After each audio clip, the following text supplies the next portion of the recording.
Y vuelve nuevamente esa necesidad interna de expresar.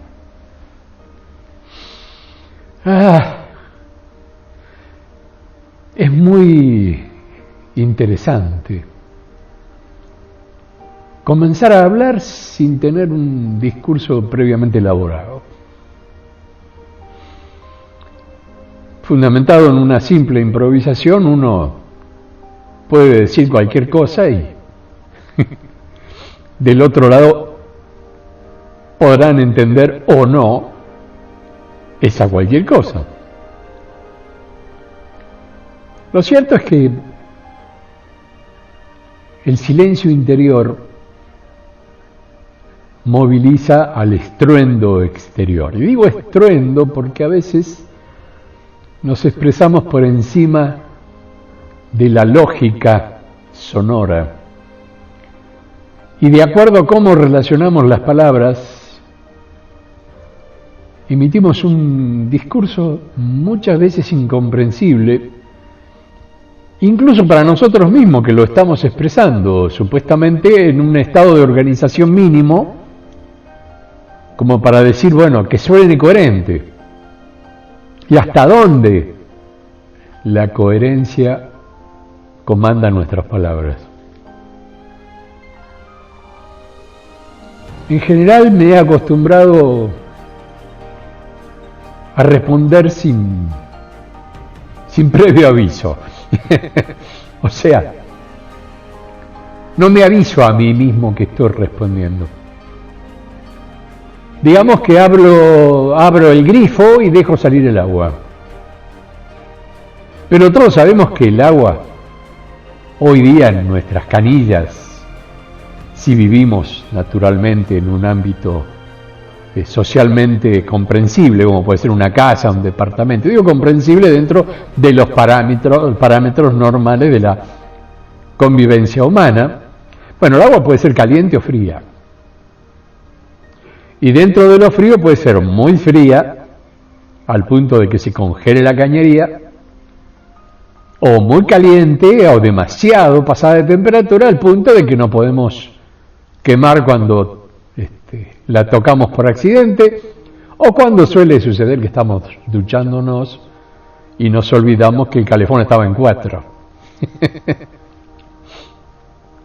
Y bueno, cuando el chorro empieza a calentar, esto es como el juego de la rana, ¿no? La rana se tira a la olla con agua que está tibia y dice, oh, qué bueno. Claro, lo que pasa es que está puesta en la cocina y en la medida que se va relajando por la temperatura, el agua está subiendo hasta que en un momento pierde el conocimiento y termina siendo un caldo de rana. Abrir el grifo de la palabra es un riesgo. Todo depende de la presión y de si están cayendo por inercia, como suele suceder con las canillas que están conectadas a un tanque, y ese tanque está colocado a una cierta altura. Cada vez que abrimos el grifo, la misma diferencia de presión por una simple cuestión atmosférica indica eso. El agua sale. Yo recuerdo en la casa rodante mi situación era inversa. El tanque, me refiero a la primer casa rodante, ¿no? A mi queridísimo cangrejo trotamundos. El tanque estaba debajo de la cama de la habitación. Y la canilla estaba elevada a por lo menos medio metro por encima de lo que sería la superficie del tanque, para lo cual requería una bomba o un elemento de bombeo eléctrica, en general 12 voltios, la cual ejercía justamente el estado de presión que el agua necesitaba para salir por la canilla, porque si no podría haber envejecido al lado de esa canilla de la cual no iba a salir evidentemente una gota de agua, porque el agua por sí sola no sube. no vence la fuerza de gravedad. Y bueno, conseguí una bombita interesante, creo que era de 2 atmósferas, si no me equivoco. No existían en ese momento los elementos de autodemanda.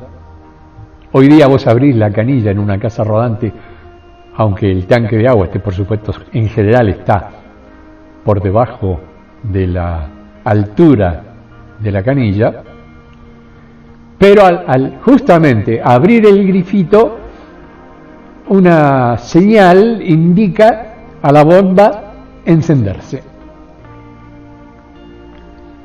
Entonces se enciende y comienza a salir el agua por la canilla.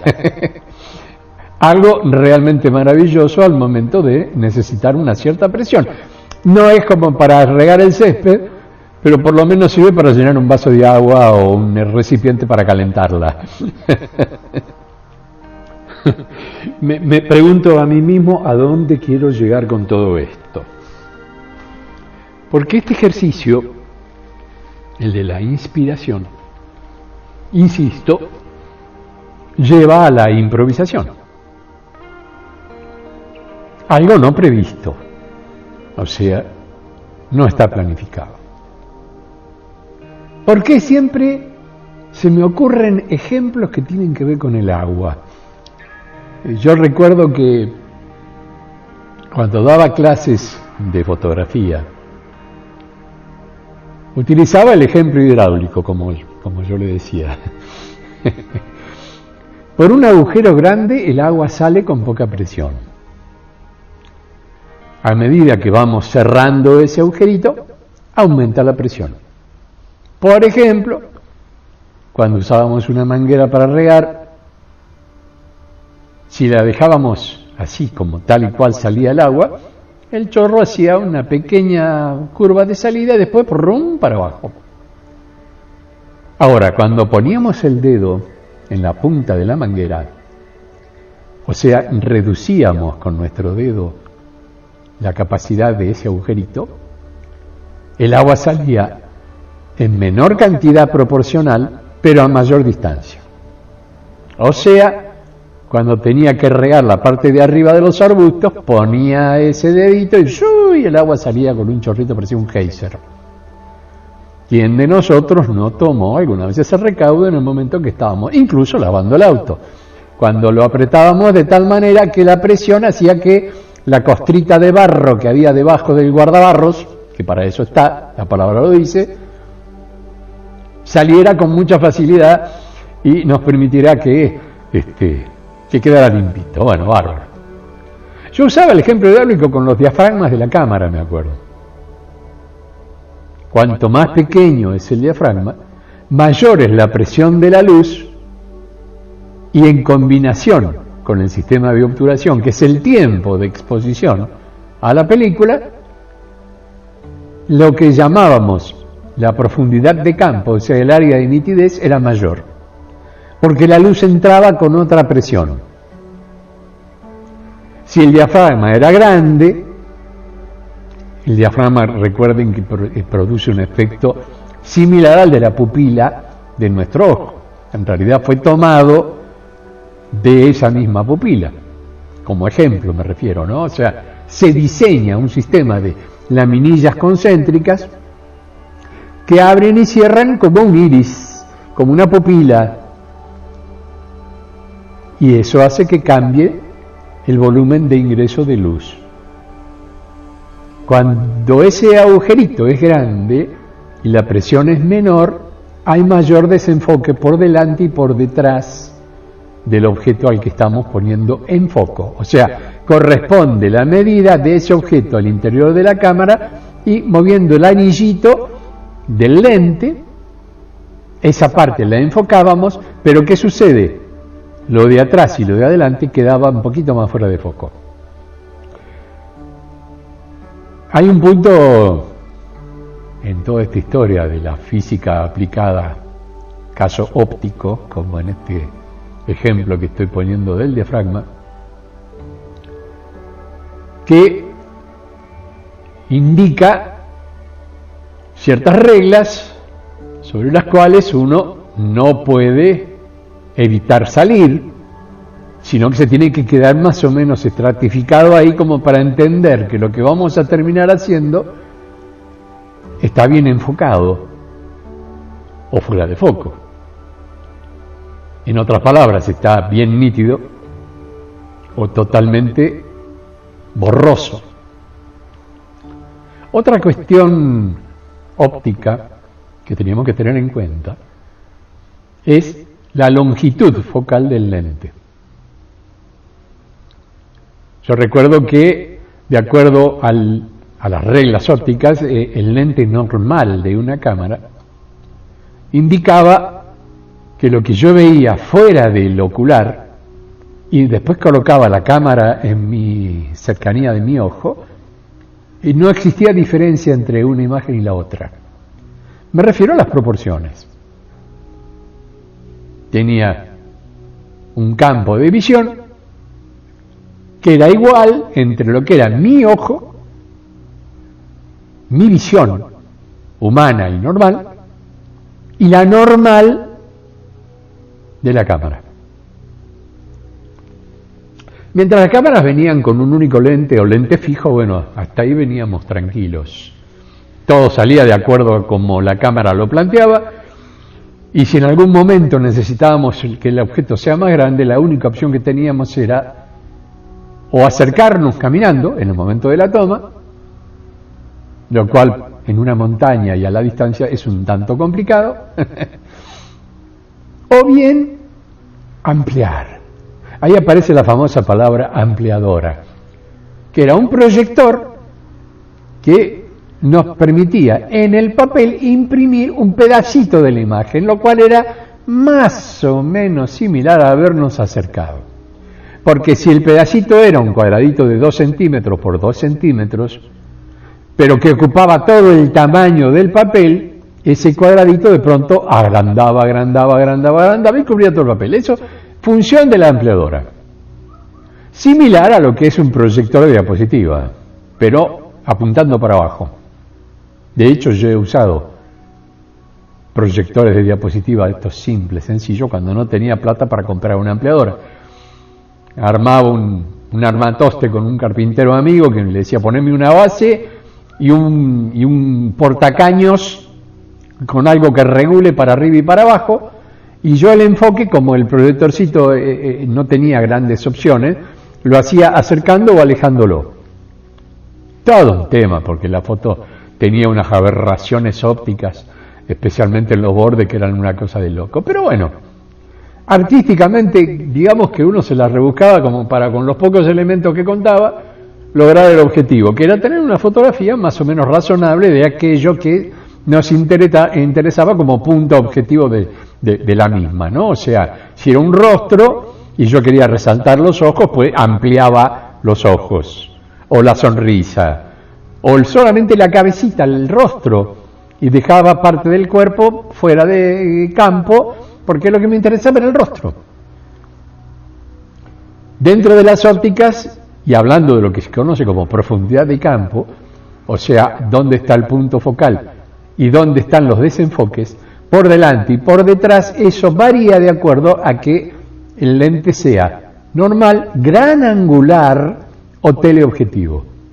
Gran angular, la palabra te lo dice.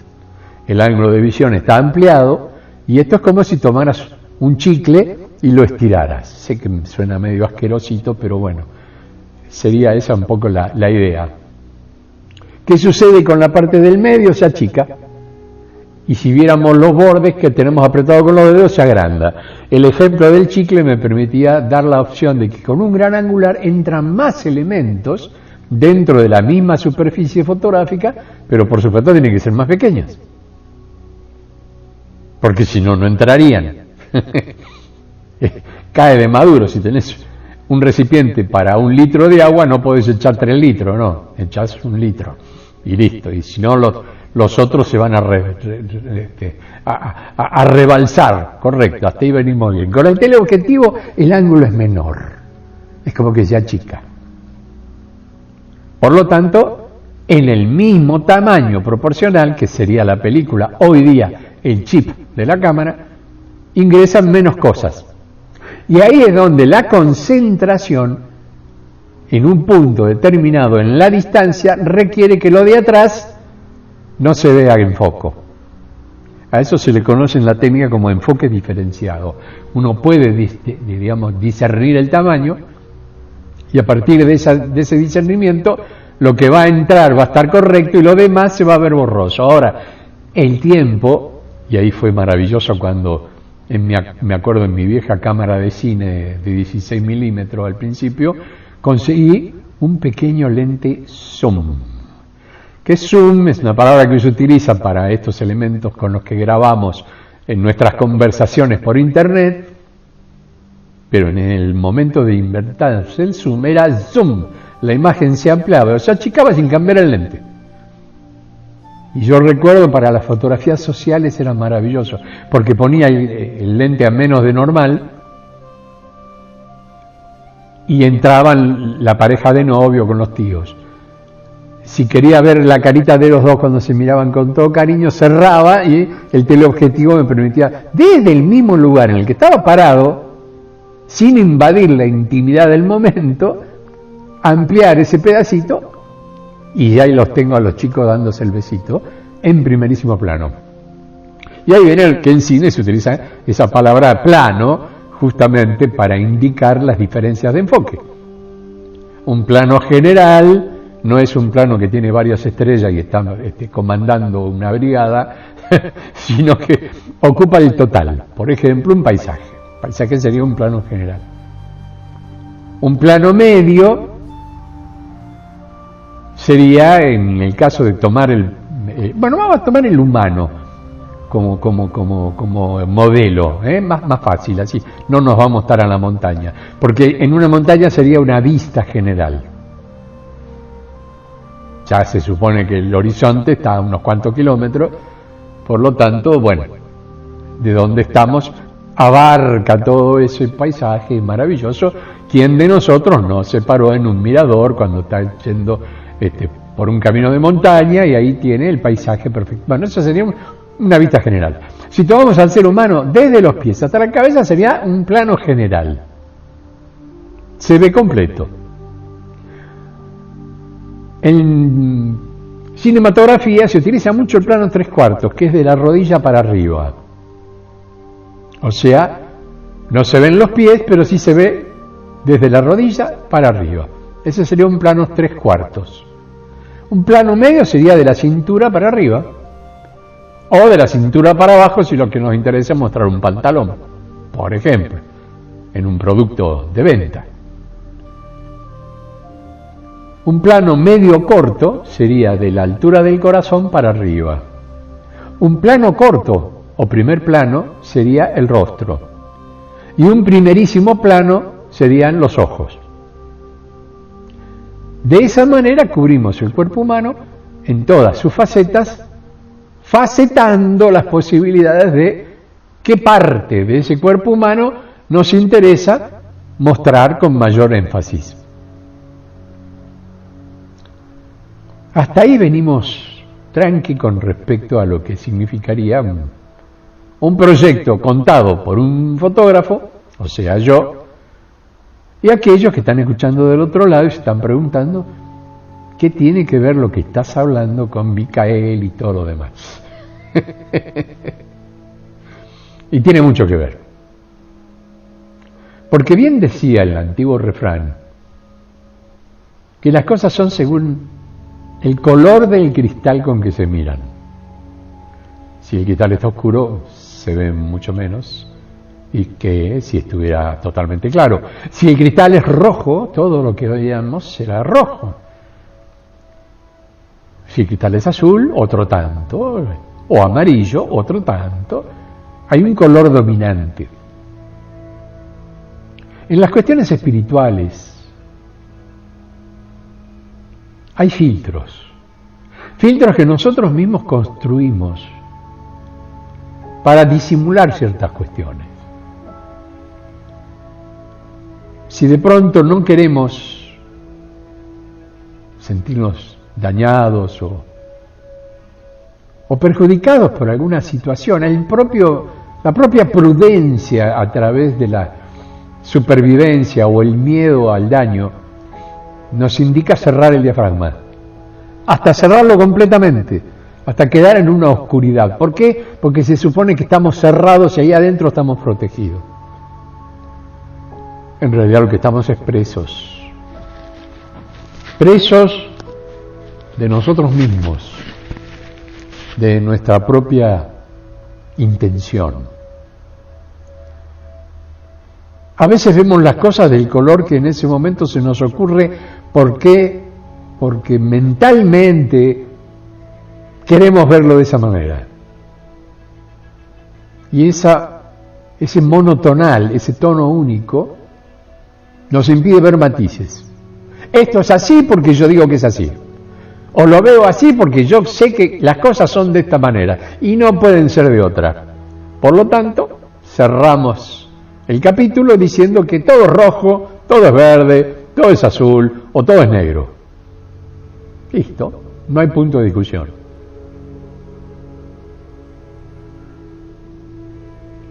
Hay un punto sí que es importante tener en cuenta. Y es que nuestro espíritu es elástico.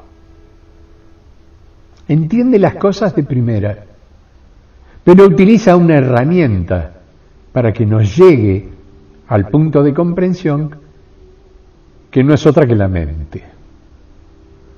Nosotros mentalizamos aquello que vemos y dentro de un carácter comparativo, por simple evaluación e influencia de lo registrado, tenemos una explicación para nosotros mismos de aquello que estamos observando. O sea, hay dos puntos a tener en cuenta, quieren llamarlo parámetros, es una palabra que vengo usando bastante estos días. El parámetro es lo que existe realmente, lo que es, y aquello que nosotros creemos que estamos observando. De acuerdo a nuestra intención previa a aquello, y ahí aparece otra palabra complicada para estas épocas, que es la educación. ¿Cómo hemos educado nuestro espíritu?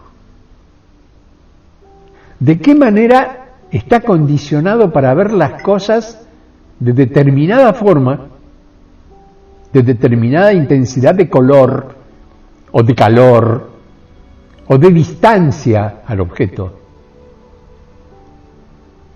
Esto se llama en la computadora predeterminado. Muchas veces les ha pasado tener un archivo en el cual hay un punto que dice predeterminado. Esto es así, está determinado previamente. Ahora, si yo lo quiero modificar, quito el predeterminado y con el control manual hago las modificaciones del caso. Pero si no hago nada, la máquina que yo estoy utilizando me facilita las cosas predeterminando los resultados, o sea, determinándolos con previo análisis y concreción, y yo me quedo con eso. ¿Está bien? Sí, porque generalmente el predeterminado es un balance. No es ni muy, ni tan. Está ahí, en el medio, promedio, balance. Las dos balancitas, las dos platitos de la balanza están equilibrados. Perfecto. ¿La vida es un predeterminado? Si nos basamos en el sistema educativo, sí. Nos predeterminan a ciertas cuestiones. Por ejemplo, la historia. Ustedes estaban pensando, bueno, ¿pero qué tiene que ver la historia en todo esto? Tiene mucho que ver. Porque de acuerdo a cómo te contaron las cosas, es como vos las conocés. Nadie fue, de los que estamos hoy vivos, o por lo menos si estamos fuera de memoria, no recordamos esa vida cruzando la cordillera de los Andes. A todos nos dijeron que San Martín iba en un hermosísimo caballo blanco y está ahí en una saliente con una espada blandiendo hacia el cielo y diciendo: aquí estoy yo liberando América. Muy bonito para la foto, muy bonito para el cuadro en realidad. Pero hay un pequeño detalle. Y cualquier persona que conozca del tema va a decir: ah, claro, cabe Maduro. Los caballos no pueden caminar en ciertos territorios, en ciertas formaciones, como es ese pedregullo muy suelto que existe en los caminos de montaña, donde están los pasos, el que se puede atravesar la cordillera sin necesidad de tener que subir a un pico y después volver a bajar del otro lado. No, son como pequeños valles que se encuentran entre una montaña y la otra, y por ahí es donde están ubicados naturalmente los caminos a los cuales hay que recurrir para pasar de un lado al otro. Para eso se utiliza la mula. La mula es una cruza entre burro y caballo.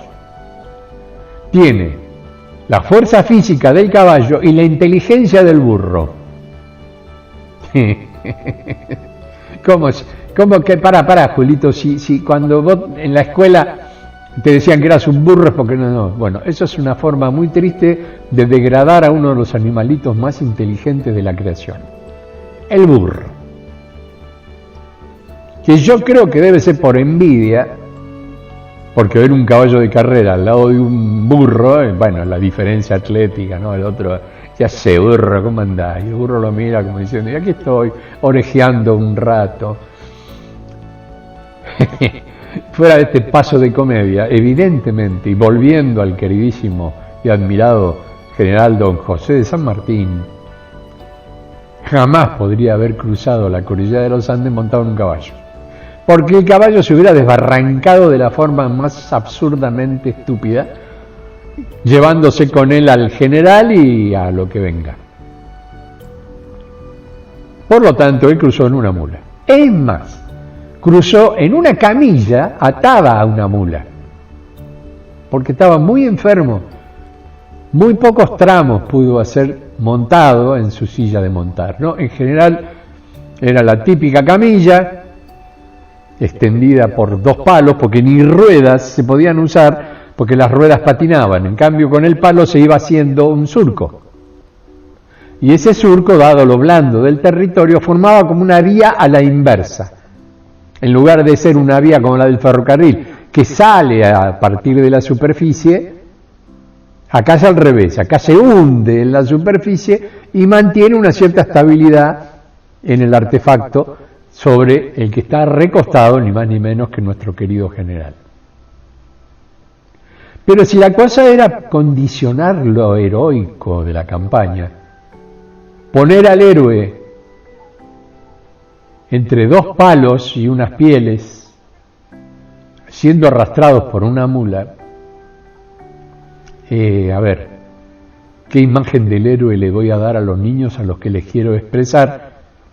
Que ser un libertador de pueblos es muy importante para que, y bueno, y acá tenemos el gran signo de apertura, para que aquellos que ostentan el poder creen imperios, porque se lo usa como una especie de emperador en crecimiento, cuando en realidad lo que el tipo hacía era tratar de sacar a las patadas en el que te dije a los españoles en forma de realistas, porque venían mandados por el rey, que venían a invadir Abya Yala, hoy conocida como América, por Américo Vespucio.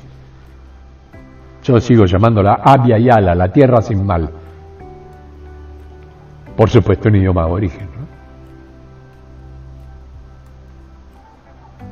Condiciones. ¿Cómo nos condiciona la vida con los predeterminados? ¿Por qué hay que educar al soberano, como supo decir alguien alguna vez? Para estabilizar sus acciones, evidentemente. Y además, con la excusa de la igualdad, que todos aprendan lo mismo. Sí. Porque yo recuerdo que en las aulas todos escuchamos a un profesor. Y ese profesor profesa la palabra, o sea, la emite y todos escuchamos lo mismo. Ahora, de ahí al nivel de comprensión de cada uno, está más que evidente que va a haber quienes entiendan lo que ese profesor o profesora está intentando acercar como conocimiento, pero no va a faltar aquel un poquito más corto de cesera que por los motivos que fuere, en general genéticos, no entiende ni cuando el tipo dijo buenos días. A partir de ahí, y he tenido compañeros hermosos, solidarios, un corazón con pata, pero pobrecito más bruto que un arado. Y eso, claro, importaba al momento del examen, pobre, siempre terminaba aplazado, pasaba al frente y cuando se tomaban lecciones, porque hoy yo creo, no estoy yendo, es más, cuando fui profesor en la escuela secundaria, nunca se me hubiera ocurrido tomar lección. No, yo estoy ahí para contar las cosas y después debatirlas, para provocar un tema y después debatirlo, para crear interrogantes y después responder a partir de respuestas las inquietudes y curiosidades de ese grupo de chicos y chicas que están ahí esperando que el tipo les saque la duda, porque para eso estás al frente. No sé si, insisto, hoy día el sistema utiliza esos recursos. Lo que sí sé que hay un mecanismo de adoctrinamiento que depende del gobierno de turno, va a llevar más hacia lo popular o menos. Va a especular políticamente a ver si a esos niños se les da una herramienta de comprensión o de esto acá no se habla y si llegas a hablar te echan. Y eso ocurre constantemente. Yo recuerdo cuando di clases en la Universidad FASTA, a la que yo con todo, creo que es Federación Argentina de Santo Tomás de Aquino, algo así, ya ni me acuerdo qué significaba la letra, F-A-S-T-A, FASTA, a la que yo después bauticé nefasta, pero por otros motivos. Por ejemplo, yo entiendo la libertad de expresión religiosa y la entiendo como algo muy propio, en mi creencia, en mi creador, el que indica que yo crea o no crea en un Jesús, por ejemplo. Ahora, si el lugar al que yo voy a trabajar me exige como una condición que yo todos los domingos participe de la misa, y yo digo, ¿qué pasa si soy judío? ¿Qué pasa si soy musulmán? ¿Qué pasa si soy hindú? ¿Tengo que ir a la misa igual? No forma parte de mi creencia. Bueno, entonces usted acá no puede dar clase. ¿Por qué? Y ahí es donde viene la palabra adoctrinamiento. Acá hay una doctrina de enseñanza que indica que lo que hay que saber es esto, porque y te ponen todas las pautas. Si no cumplís con esas pautas, estás fuera del programa. Mira qué interesante. Y el programa requiere tener un empuje religioso. ¿Vosotros, escribas y fariseos?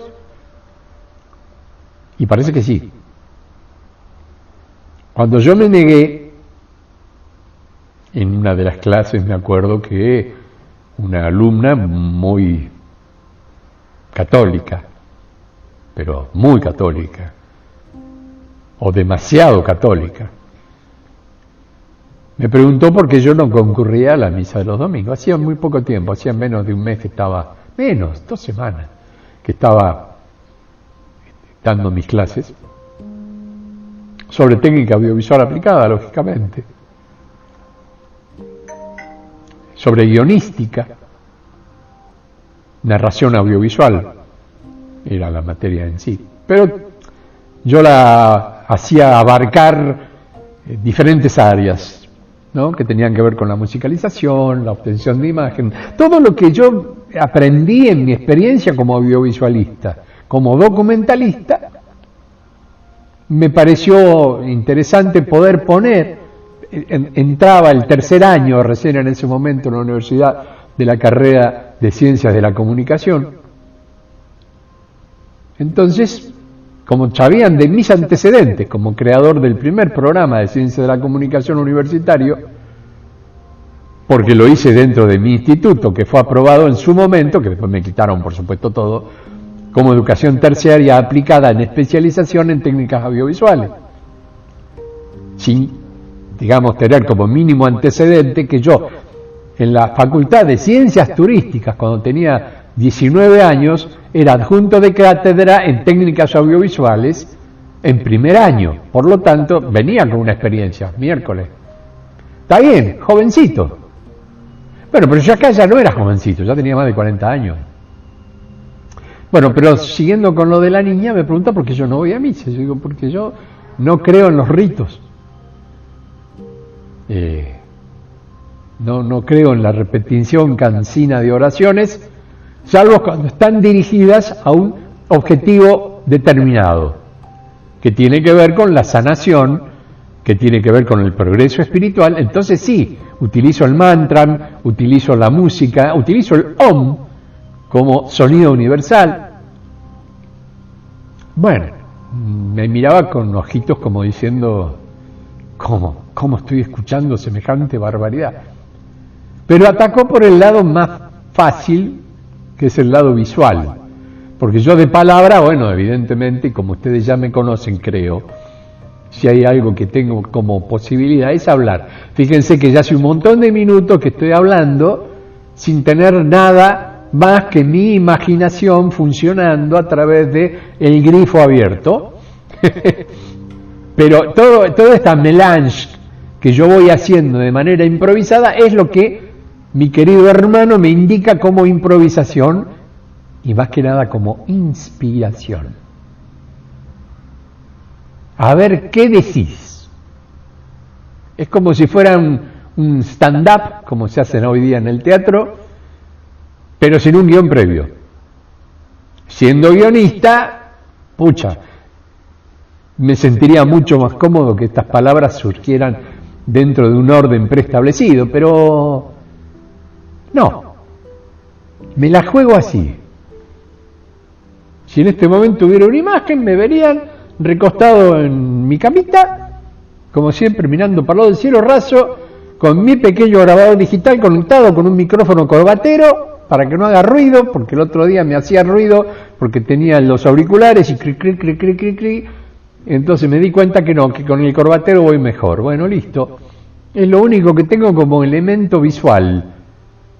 Lo demás son mis ojitos recorriendo el departamento y tratando de que las palabras salgan lo más ordenadas y inteligibles posible. Bueno, ¿a dónde fue esta chica derecho con la vista?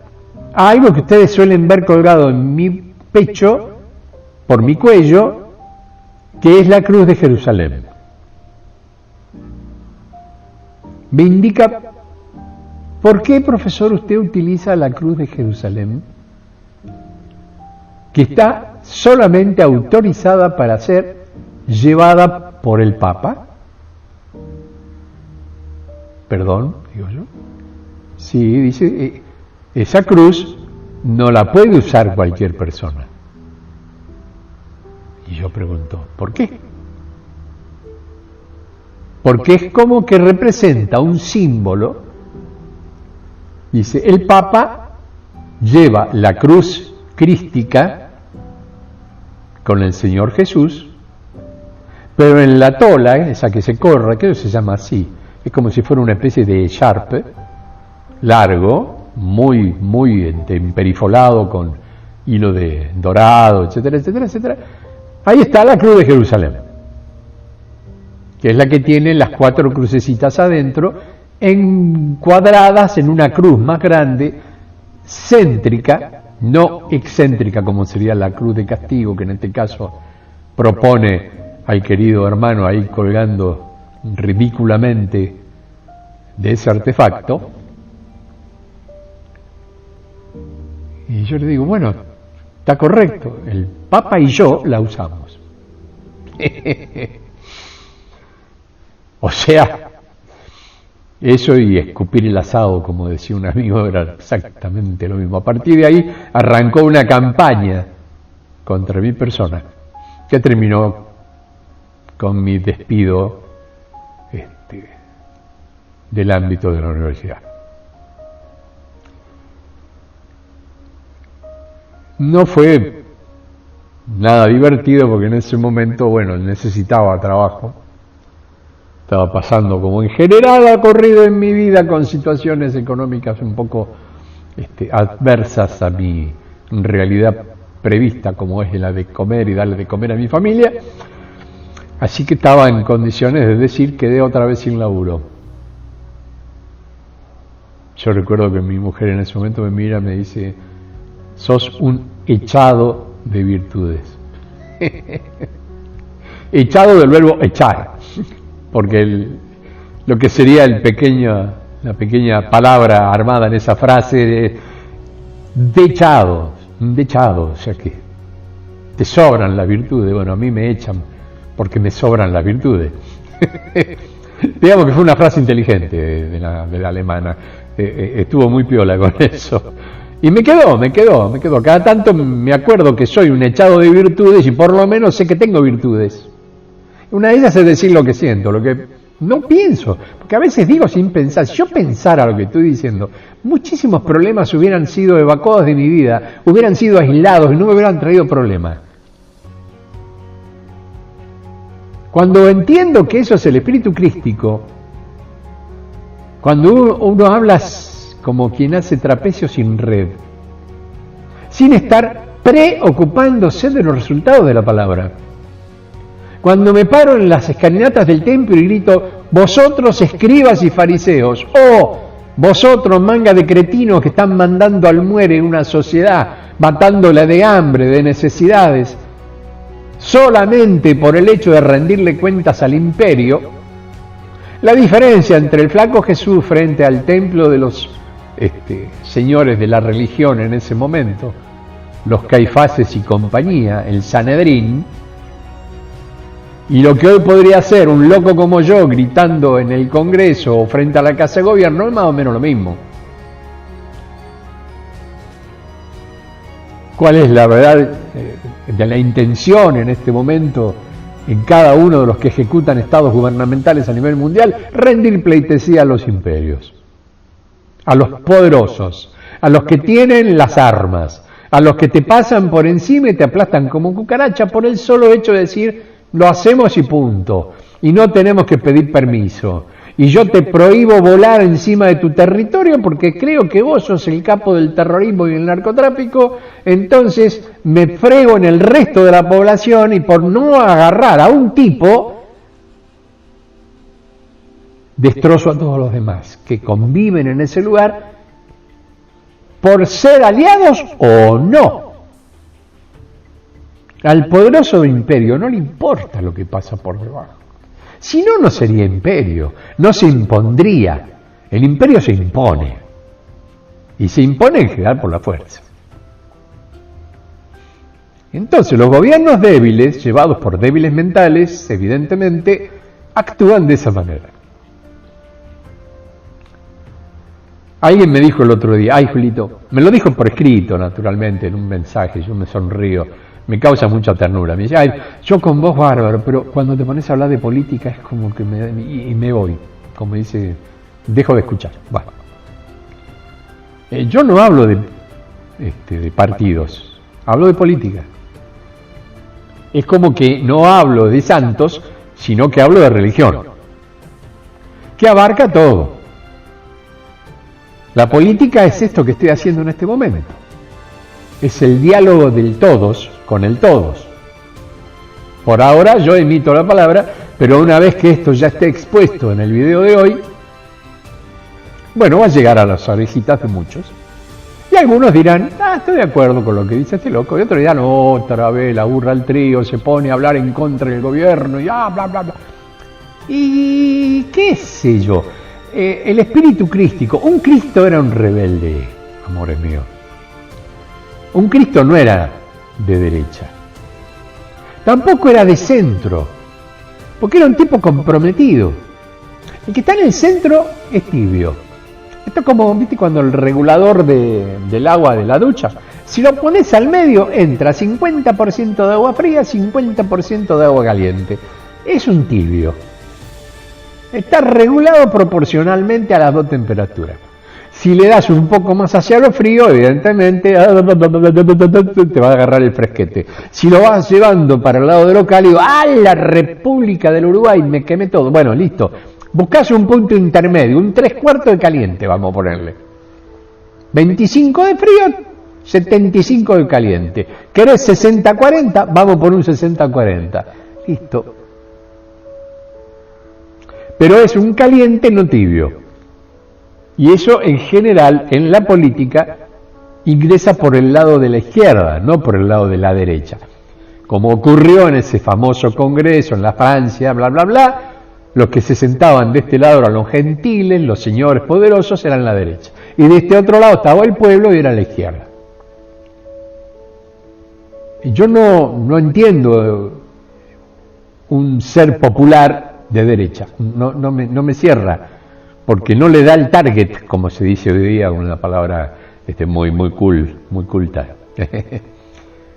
Porque el tipo es pobre pero actúa como rico. Y no tiene él la espalda para hacerse el rico frente al verdadero rico. Y el que es rico se supone que tiene el poder del dominio del dinero. Entonces, claro, los otros que están ahí enfrente, zurditos, al ser pobre van a depender de él y sus industrias, sus creaciones alimenticias, sus transportes y todo lo que lo hace ser un tipo más importante que los otros. Por lo tanto, la soberbia de la derecha ya expone sus garras en toda la humanidad cuando los tíos se encaraman ahí arriba. Y el extremo es la monarquía, el gobierno de uno.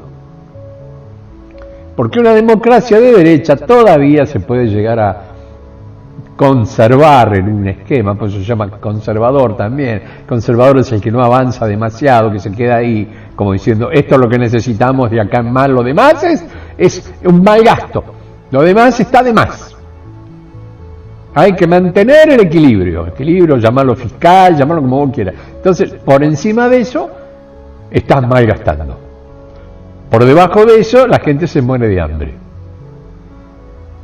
Lo que tiene de complicado este esquema o este análisis es que generalmente ocurre eso. Generalmente si a vos no te pagan lo necesario o no podés ganar lo necesario para la supervivencia, y digamos que quedás en el camino, ¿no? Si el viejo no puede comprarse los remedios, se muere. La única forma en la que nos organizamos para evitar que ese viejo se muera es a través de un Estado. El Estado somos todos. Por eso hay una Cámara de Diputados que representan al pueblo y una Cámara de Senadores que representan a los gobiernos del pueblo, que serían los gobernadores. Entonces, entre el Senado y los diputados gobiernan administrando algo que son los reglamentos de la convivencia, llámenlo leyes, decretos o una constitución que nos constituye, que nos dice que esto es de esta manera, porque todos estamos de acuerdo que es así.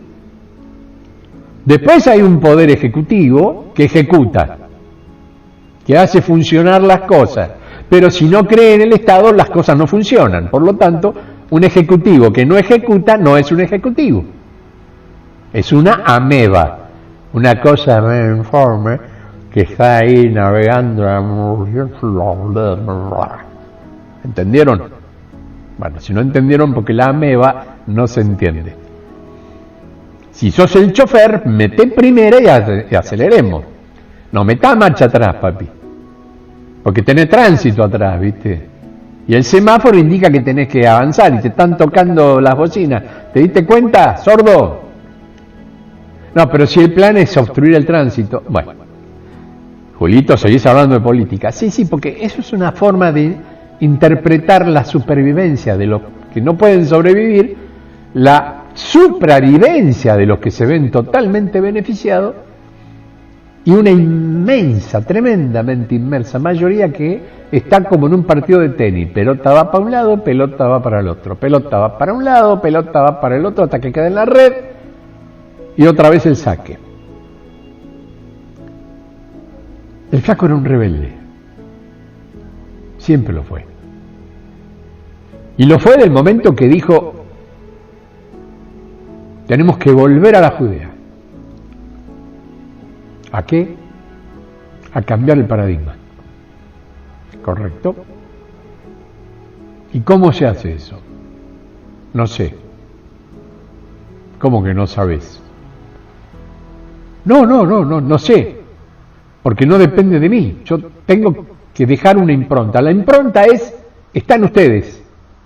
Como está en nosotros, que hemos evolucionado, y mientras tanto los que estábamos ahí con él lo mirábamos, porque era uno de los nuestros y nosotros éramos de él, éramos hermanos, trabajábamos dentro de una misma historia, nadábamos en la misma piscina, si quieren así, caminábamos el mismo camino, resistíamos el mismo viento, la misma lluvia, la misma alegría como la misma tristeza. Y el tipo dice, hay que volver, yo voy a volver. Ustedes no necesariamente tienen que hacerlo, esta es mi experiencia, es mi idea, y por ese lado voy a ir. Y decidió volver. ¿De dónde? De la quinta dimensión. Vuelve a la tercera y reencarna en la Judea. ¿De qué manera? Como quien fuera el niño Jesús. Él no nace como Jesús, se reincorpora en Jesús. Cuando ya tiene la capacidad de comprender y accionar. Por eso es muy complicado ver su infancia. Importante es el trabajo de el queridísimo JJ Benítez en Los Caballos de Troya. Ahí se cuentan muchas cuestiones que tienen que ver con su lado joven. Lado en el que la conciencia en él no estaba figurada o encuadrada o predeterminada como un Jesús. Para nada. En sus primeros años el tipo era totalmente normal para lo que era el barrio, por decirlo de alguna manera. De hecho, hizo todo lo necesario para llegar a ser rabí y se transformaba en un tipo de absoluta rebeldía y además tenía, yo ya lo he dicho, tenía un humor negro. Era cuasi violento. No expresaba la ternura, la dulzura de un niño Jesús. Para nada. Era el típico matón del barrio. Eso sí, siempre defendiendo al débil. No te metieras con él, porque si no, recibirías tu merecido. Pero todo eso conformaba una historia previa de sus encarnaciones anteriores, que iban conformando una memoria dentro de lo que era su capacidad espíritu crística, que por supuesto en todo el equipo evolutivo, en todo el desarrollo evolutivo, llegó a ser ese ser que toma la decisión de volver ya con una idea concreta. Vamos a despertar el yo, el creador. Vamos a empujar amorosamente, porque a partir de ese pueblo van a surgir ramificaciones que van a ser muy importantes en el futuro. Él ya las sabía, todos los que estábamos en ese futuro con él ya lo sabíamos. Y las consecuencias había que cambiarlas, porque en el momento en que el querido hermano Micael decide volver, es porque la situación era muy crítica. Y si no cambias parte del pasado, el futuro se transforma en algo no deseado.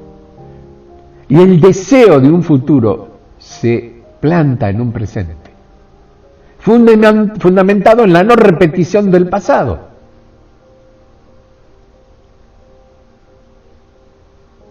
Y ahí había una explicación lógica.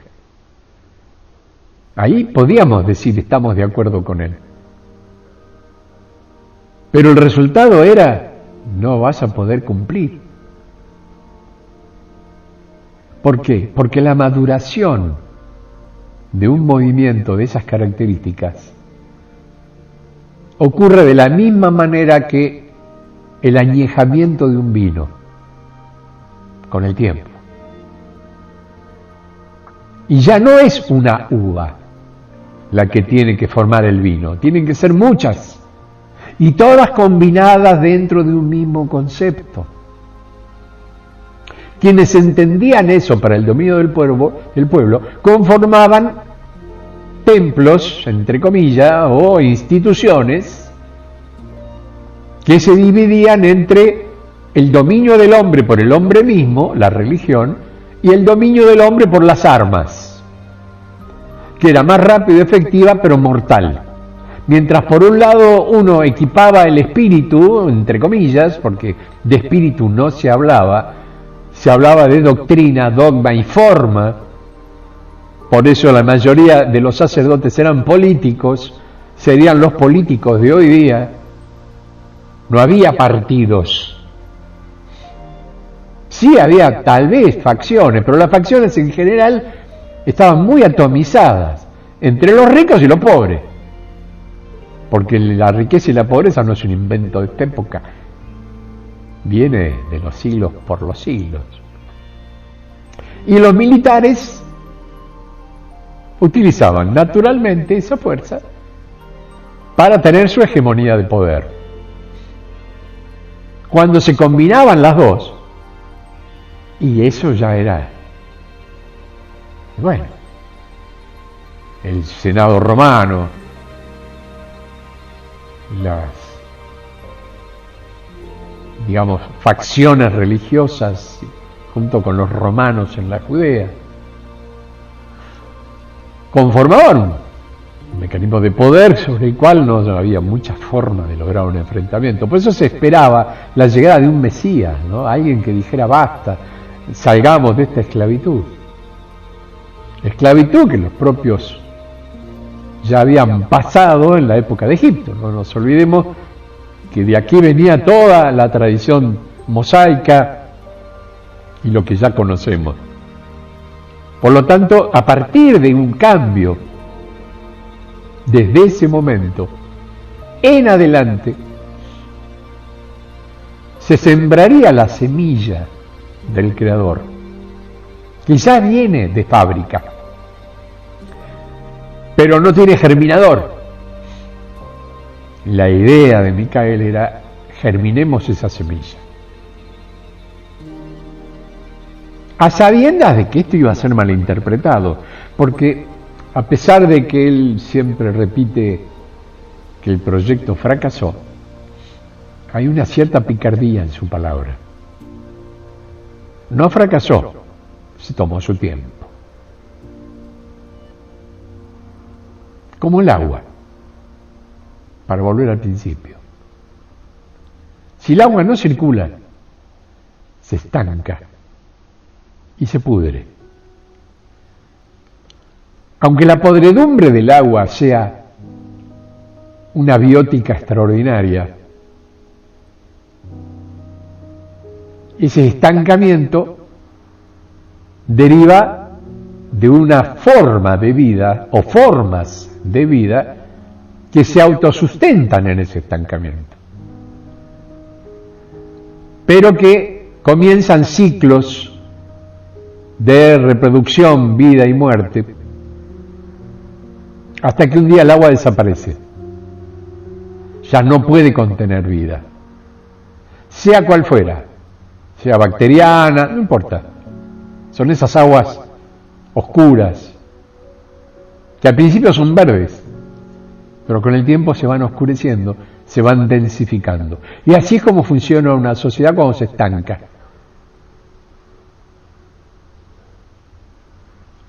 Con el tiempo comprendimos la idea que lo movilizaba, que no lo dejaba estar en paz, que lo empujaba a eso, al suicidio, entre comillas, a sabiendas que tendría que circular ese agua.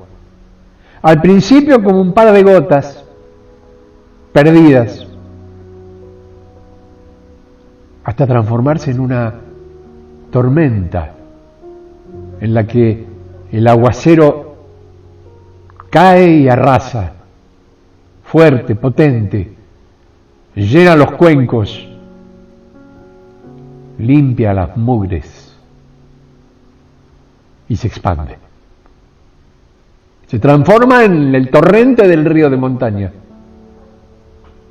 O en la paz, la placidez de un lago cuando el viento no lo azota. Pero con agua limpia, agua pura. Y la única forma de que el agua sea limpia y pura es que se desarrolle por inercia y vaya dejando los residuos en las piedras. Que las piedras sirvan de filtro, que vayan quitando lo que no corresponde. Desde un tronco que queda varado porque un cascote enorme no lo deja pasar, hasta pequeñas partículas que se van depositando. Y en un determinado momento, el agua pasa y fluye, cargada de oxígeno, cargada de espuma. Y si tomamos de ese agua, esa pureza nos invade. Esa es la pureza del hoy. Esa es la forma como tenemos que ponernos enfrente del opresor y decirle: hasta acá llegaste, compadre. A partir de ahora, yo soy yo. No me podés obligar a hacer aquello con lo cual no consagro, no coincido. Me obliga a enfrentarme con el que tengo al lado y no tengo ganas, yo estoy tomado de la mano.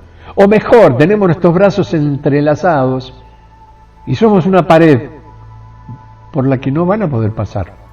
Por más que vengan con todos los escudos y los palos, no van a poder pasar. Porque una cosa es que seamos 20 y otra cosa es que seamos 20 millones. La única opción que nos queda de poder entender la diferencia entre lo que está sucediendo y lo que realmente tendría que estar sucediendo es el amor. No sentimos amor. Nos obligan a ser unos desamorados y a enfrentarnos entre nosotros mismos. Porque con amor al necio no lo puedo poner en el lugar que corresponde, que es seguir siendo necio y dejarme a mí vivir mi vida. No, porque el necio lo que pretende es que todos sean necios. Y en esa necedad está la repetición cansina de la misma fórmula. Fórmulas que se traen por milenios, pero que ahora dijeron basta, porque ya se les terminó, porque ya hay algo en cada uno de nosotros que se está despertando cada vez con más fuerza. El espíritu crístico. El espíritu crítico. Con y sin ese, elíjanlo. Y esa fuerza imprime a cada una de nuestras células una impronta de tal fortaleza que contra ella no se puede hacer absolutamente nada.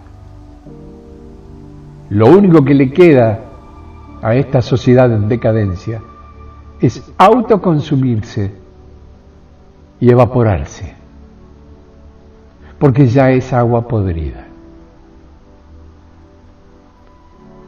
Y en esa podredumbre nos quieren hacer nadar en libertad.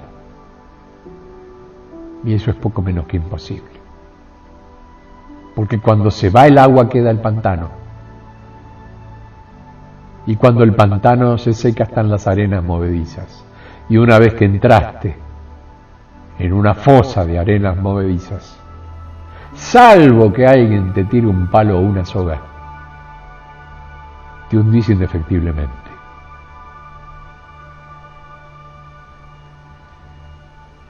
Brindo por el amor con ese vaso de agua fresca que todavía sale de mi canilla. Un abrazo muy fuerte. Nos reencontramos mañana. Chao.